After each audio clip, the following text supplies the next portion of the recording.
రైటిక పౌర్ణమి పర్వదినం సందర్భంగా తిరుమలలో పున్నమి గరుడ వాహన సేవ అత్యంత వైభవంగా జరిగింది. నిండు వెన్నెలలో స్వరాలంకార భూషితుడైన గోవిందుడు తన ఇష్టవాహనమైన గరుడుపై మాడవీధుల్లో విహరిస్తూ భక్తులకు దర్శనమిచ్చారు.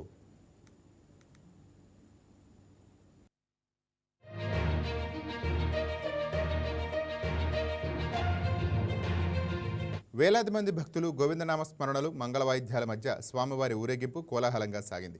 వార్షిక బ్రహ్మోత్సవాల గరుడ సేవను దర్శించుకోలేని భక్తుల కోసం టీటీడీ ప్రతి నెల పౌర్ణమి నాడు ఈ విశిష్ట సేవను నిర్వహిస్తోంది. వెన్నెల కాంతులు గరుడ వాహనంపై కదిలి వచ్చిన స్వామివారిని దర్శించుకొని భక్తులు పులకించిపోయారు.